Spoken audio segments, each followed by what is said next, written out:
Hello, my dear students. Today's topic is electrical energy and power. First, electrical energy. അതിനുവേണ്ടി we are considering a load with resistance R. Okay, അപ്പോൾ ഇതിന് ഒരു current supply ചെയ്യാൻ വേണ്ടി നമ്മൾ എന്ത് ചെയ്യുന്നു? ഒരു സെല്ലുമായിട്ട് കണക്ട് ചെയ്തു. ഓക്കെ, അതായത് സെല്ലിൻ്റെ പൊട്ടൻഷ്യൽ ഡിഫറൻസ് വി ആണ്. ഈ സെല്ലിൻ്റെ പോസിറ്റീവും നെഗറ്റീവും ടെർമിനലും തമ്മിലുള്ള പൊട്ടൻഷ്യൽ ഡിഫറൻസ് ആണ് വി. ഓക്കെ, ഇത് ഒരു ഡിവൈസുമായിട്ട് കണക്ട് ചെയ്തിരിക്കുന്നു. ആ ഡിവൈസിൻ്റെ റെസിസ്റ്റൻസ് ആർ ആണ്. ഓക്കെ, അപ്പോൾ ഈ എ ബി രണ്ട് ടെർമിനലിൻ്റെ ഇടയിലുള്ള പൊട്ടൻഷ്യൽ ഡിഫറൻസ് എന്ത് തന്നെയായിരിക്കും? വി തന്നെയായിരിക്കും. ഓക്കെ, അതായത് എ എന്നുള്ള ടെർമിനൽ ഹയർ പൊട്ടൻഷ്യലിൽ കണക്ട് ചെയ്തു, പോസിറ്റീവ് ടെർമിനലിൽ. ബി ലോവർ പൊട്ടൻഷ്യലാണ് കണക്ട് ചെയ്തത്. അപ്പോൾ ഇവിടെ നിന്ന് ചാർജ് പോസിറ്റീവ് നിന്ന് നെഗറ്റീവിലേക്ക് ഫ്ലോ ചെയ്യാണ്. അപ്പോൾ ഈ ഒരു പോയിന്റിലെത്തിയ എ എന്ന പോയിന്റിൽ നിന്ന് ബി എന്ന പോയിന്റിലേക്ക് ചാർജിനെ ഫ്ലോ ചെയ്യിക്കണം നമുക്ക്. ഓക്കെ, ക്യൂ ചാർജാണ് ഫ്ലോ ചെയ്യുന്നതെന്ന് വിചാരിക്കുക. അപ്പോൾ അതിനു വേണ്ടി നമ്മൾ എന്ത് ചെയ്യണം? ഒരു വർക്ക് ചെയ്യണം, അല്ലേ? അതായത് എ എന്ന പോയിന്റിൽ നിന്ന് ബി എന്ന പോയിന്റിലേക്ക് ക്യൂ ചാർജിനെ നമുക്ക് മൂവ് ചെയ്യിക്കണം. അതിന് നമ്മൾ ചെയ്യുന്ന വർക്കാണ് W = Q × V. അതായത് ചാർജ് ഫ്ലോ ചെയ്യുന്നു, ഒരു കറണ്ട് അതിലൂടെ ഫ്ലോ ചെയ്യുന്നുണ്ട്, I. ഓക്കെ, അപ്പോൾ ഇവിടെ ഈ Q എന്ന് പറയുന്നതിനെ ഐയുടെ ടേംസിലേക്ക് മാറ്റി എഴുതാൽ I = Q/T. therefore Q = I × T × V. Okay, ഒന്ന് റീഅറേഞ്ച് ചെയ്ത് എഴുതിയാൽ W = IVT. ഇവിടെ ഓംസ് ലോ അപ്ലൈ ചെയ്താൽ V = IR. അപ്പോൾ ഈ വിക്ക് പകരം നമ്മൾ IR എന്ന് സബ്സ്റ്റിറ്റ്യൂട്ട് ചെയ്താൽ W = I²RT, അല്ലേ? എഗെയിൻ ഈ I എന്ന് പറയുന്നതിന് ഓംസ് ലോയിൽ നിന്ന് V/R സബ്സ്റ്റിറ്റ്യൂട്ട് ചെയ്യുകയാണെങ്കിൽ നമുക്ക് കിട്ടാം W = V²/R × T. ഓക്കെ, ഇതാണ് വർക്ക് ഡൺ. ഇവിടെ നമ്മൾ യൂസ് ചെയ്ത വർക്ക് ഡൺ എന്ന് പറയുന്നത് ഇതാണ്. അപ്പോൾ ഇവിടെ ഹയർ പൊട്ടൻഷ്യലിൽ നിന്ന് ലോവർ പൊട്ടൻഷ്യലിലേക്ക് ചാർജ് ഫ്ലോ ചെയ്യുമ്പോൾ അതിൻ്റെ പൊട്ടൻഷ്യൽ എനർജി എന്താ ചെയ്യുന്നത്? ഡിക്രീസസ്. പൊട്ടൻഷ്യൽ എനർജി കുറയും, അല്ലേ? പൊട്ടൻഷ്യൽ എനർജി കുറയുക മീൻസ് ടോട്ടൽ എനർജി കൺസേർവ്ഡ് ആണ്. ദോർ പൊട്ടൻഷ്യൽ എനർജി കുറഞ്ഞാൽ കൈനറ്റിക് എനർജി എന്ത് ചെയ്യുന്നു? കൂടുന്നു. ചാർജുകളുടെ kinetic energy increases. Kinetic energy increase ചെയ്യുക മീൻസ് കൊളീഷൻ കൂടും. കൊളീഷൻ കൂടിയാൽ ആറ്റവുമായിട്ടുള്ള എനർജി ട്രാൻസ്ഫർ കൂടും. അതായത് ആറ്റംസൊക്കെ, ഈ കണ്ടക്ടറിനകത്തുള്ള ആറ്റംസൊക്കെ വളരെ വൈബ്രേറ്റ് ചെയ്യാൻ തുടങ്ങും, അല്ലേ? ഭയങ്കരമായിട്ട് വൈബ്രേറ്റ് ചെയ്യും. അങ്ങനെ വൈബ്രേറ്റ് ചെയ്യുമ്പോൾ അതിൻ്റെ ടെമ്പറേച്ചർ ഇൻക്രീസ് ചെയ്യും. അതായത് ദി കണ്ടക്ടർ ഹീറ്റ്സ് അപ്പ്, അല്ലേ? കണ്ടക്ടർ ചൂടാവാൻ തുടങ്ങും. അപ്പോൾ ഈ ചേഞ്ച് ഇൻ എനർജി, നമ്മൾ ഇവിടെ പൊട്ടൻഷ്യൽ എനർജി കുറഞ്ഞു, ആ പൊട്ടൻഷ്യൽ എനർജിയുടെ കുറവാണ് ഇവിടെ ഈ കണ്ടക്ടറിനെ ചൂടാക്കിയത്, അല്ലേ? അപ്പോൾ the amount of energy dissipated in the form of heat. Okay, നമ്മളിവിടെ ചെയ്ത ഈ വർക്ക് ഡൺ ആണ് അതിൻ്റെ ഇലക്ട്രിക്കൽ എനർജി എന്ന് പറയുന്നത്. ആ ഇലക്ട്രിക്കൽ എനർജി തന്നെയാണ് എന്ത്? The amount of energy dissipated as heat, അല്ലേ? ഹീറ്റ് എനർജി ആയിട്ട് ഇവിടെ നഷ്ടപ്പെട്ടു പോയത് ഈ യൂസ് ചെയ്ത എനർജിയാണ്. ഓക്കെ, അതിനെയാണ് നമ്മൾ ഇലക്ട്രിക്കൽ എനർജി എന്ന് പറയുന്നത്. Okay, it's equal to the amount of heat dissipated as heat in a conductor. അതായത് W എന്നുള്ളതിൻ്റെ ഇക്വേഷൻ നമുക്ക് എങ്ങനെ എഴുതാം? H = I²RT. ഇത് ചെറിയ ക്ലാസ്സിൽ നിങ്ങൾ പഠിച്ചിട്ടുള്ള ഇക്വേഷനാണ്. Amount of heat dissipated in a conductor is equal to the product of square of current, resistance and time. H = I²RT. ഏതാ ലോ? Joule's law. ഓക്കെ, അപ്പോൾ this is Joule's law. H = I²RT. ഈ H തന്നെയാണ് electrical energy E അല്ലെങ്കിൽ W എന്ന് നമ്മളിവിടെ denote ചെയ്തിരിക്കുന്നത്. Okay, What is the unit? SI unit of electrical energy is joule. Commercial unit എന്താ? Kilowatt hour is the commercial unit of electrical energy. Next, electric power.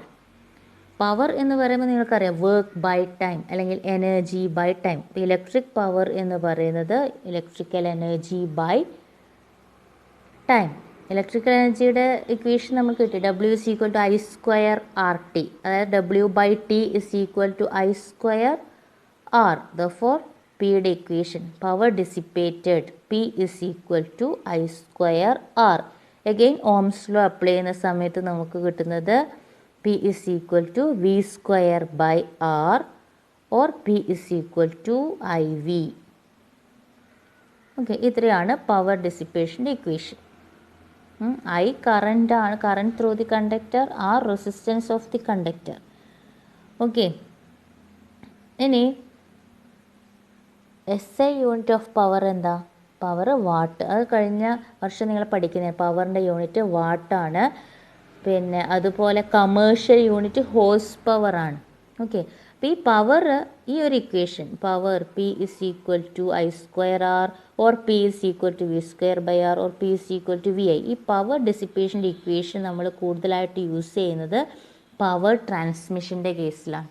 Okay, അതായത് നമ്മളൊരു സ്ഥലത്ത് നിന്ന് power generate ചെയ്തു, power സ്റ്റേഷനിൽ നിന്ന് power generate ചെയ്ത് നമ്മുടെ വീടുകളിലേക്ക് അത് എത്തിക്കുകയാണ് ത്രൂ ട്രാൻസ്മിഷൻ കേബിൾസ്. വളരെ ദൂരെയുള്ള ഫാക്ടറികളിലേക്കോ അല്ലെങ്കിൽ വീടുകളിലേക്കോ ഒക്കെ ആയിട്ട് പവർ നമ്മൾ ട്രാൻസ്മിറ്റ് ചെയ്യുന്നു അല്ലേ.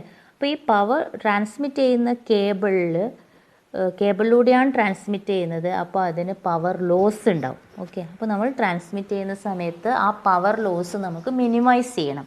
അതിനു വേണ്ടി നമ്മൾ ചെയ്യുന്നത് ഹൈ വോൾട്ടേജിൽ ട്രാൻസ്മിറ്റ് ചെയ്യുന്നത്. Okay, in long distance power transmission high voltage is preferable.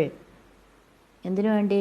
To minimise the power loss in the transmission cable. Okay, അതായത് ഒരു കേബിളിലൂടെയുള്ള power loss PC is equal to I square RC. നമ്മൾ I square R എന്നുള്ള P is equal to I square R എന്നുള്ള equation ഇല്ലേ. അപ്പോൾ power loss PC is equal to I square RC. ഇവിടെ PC എന്ന് പറയുന്നത് power loss in the cable, RC എന്ന് പറയുന്നത് resistance of the transmission cable അതാണ് ഉദ്ദേശിക്കുന്നത്. ഓക്കെ, ഇതിൽ I എന്ന് പറയുന്നത് നമുക്കറിയാം P is equal to V into I. Okay, അങ്ങനെയാണെങ്കിൽ I is equal to P by V. അത് സബ്സ്റ്റിറ്റ്യൂട്ട് ചെയ്താൽ PC is equal to P by V whole square into RC. Okay, P by V whole square into RC. അതായത് power, നമ്മളൊരു device use ചെയ്യുന്നു എന്ന് വിചാരിക്കുക. ആ ഡിവൈസിന് നമ്മൾ സപ്ലൈ ചെയ്യേണ്ട പവറാണ് P. Okay, P. ആ P ഈ ട്രാൻസ്മിഷൻ RC റെസിസ്റ്റൻസ് ഉള്ള ട്രാൻസ്മിഷൻ കേബിളിലൂടെ സപ്ലൈ ചെയ്യുകയാണ് ചെയ്യുന്നത്. ഓക്കെ, അങ്ങനെ വരുന്ന സമയത്ത് ആ പവറിന് ചെറിയ പവർ ലോസ് ഉണ്ട്, പവർ നഷ്ടപ്പെടുന്നുണ്ട് കേബിളിലൂടെ വരുന്ന സമയത്ത്. അപ്പോൾ അത് നമുക്ക് മിനിമൈസ് ചെയ്യണം. വളരെ ലെങ്ത്തുള്ള വയർ യൂസ് ചെയ്യുമ്പോൾ RC മിനിമൈസ് ചെയ്യുന്നതിന് RCയുടെ വാല്യൂ മിനിമൈസ് ചെയ്യുന്നതിനൊരു പരിധിയുണ്ട്. കാരണം അത്രയും ലെങ്ത്തുള്ള വയറാണ് നമ്മൾ യൂസ് ചെയ്യുന്നത്. ഓക്കെ, അപ്പോൾ പിന്നെ നമുക്ക് അവിടെയുള്ള ഓപ്ഷൻ എന്താ? ആ ട്രാൻസ്മിഷൻ ഹൈ വോൾട്ടേജിൽ ട്രാൻസ്മിറ്റ് ചെയ്യുക. ഓക്കെ, അതാണ് ഡേഞ്ചറസ് സിഗ്നൽ. നമ്മൾ ഈ പവർ സ്റ്റേഷൻ്റെ അല്ലെങ്കിൽ ഇങ്ങനെയുള്ള ഇവിടെയൊക്കെ ഡേഞ്ചറസ് സിഗ്നൽ കൊടുത്തിട്ടുണ്ടാവും 11 kV എന്നൊക്കെ പറഞ്ഞിട്ട് അല്ലേ. ട്രാൻസ്മിഷൻ ലൈൻ വോൾട്ടേജ് വളരെ കൂടുതലായിരിക്കും, പക്ഷെ അത്രയും വോൾട്ടേജ് നമ്മുടെ വീടുകളിൽ ഡയറക്റ്റ് സപ്ലൈ ചെയ്യാൻ ഇല്ല. അപ്പോഴാണ് ഒരു പർട്ടിക്കുലർ ഏരിയ, നമ്മുടെ വീടുകളുടെ ഒക്കെ അടുത്ത ഒരു ഏരിയയിൽ ഒരു ട്രാൻസ്ഫോമർ ഉണ്ടാവും. സ്റ്റെപ്പ് ഡൗൺ ട്രാൻസ്ഫോമർ യൂസ് ചെയ്യും. എന്തിനു വേണ്ടി? അവിടെ നിന്ന് ആ വോൾട്ടേജ്, ആ ട്രാൻസ്ഫോമർ എന്ത് ചെയ്യും? Lowers the voltage to a suitable value. നമുക്ക് ആവശ്യമുള്ള വാല്യൂ, നമുക്ക് സേഫ് ആയിട്ടുള്ള, നമുക്ക് വീടുകളിൽ യൂസ് ചെയ്യാൻ പറ്റുന്ന 230 വോൾട്ടിലേക്ക് ആ വരുന്ന വോൾട്ടേജിൻ്റെ വാല്യൂ കുറച്ച് കൊണ്ടുവരും സ്റ്റെപ്പ് ഡൗൺ ട്രാൻസ്ഫോമർ യൂസ് ചെയ്തിട്ട്. ഓക്കെ, ഇത്രയാണ് ഇന്നത്തെ ക്ലാസ്സിൽ നമ്മൾ പഠിക്കുന്നത്. 3 കാര്യങ്ങൾ: electrical energy, heat energy H is equal to I square RT, heat dissipated. Okay, പിന്നെ power, electric power is equal to electrical energy by time. P is equal to I square R, P is equal to V square by R, or P is equal to V into I. In long distance power transmission high voltage is preferred because to minimise the, അല്ലെങ്കിൽ it is in order to minimise the power loss in the transmission cable. Okay, അതായത് P is inversely proportional to V square. Power loss PC is inversely proportional to V square. Okay, thank you.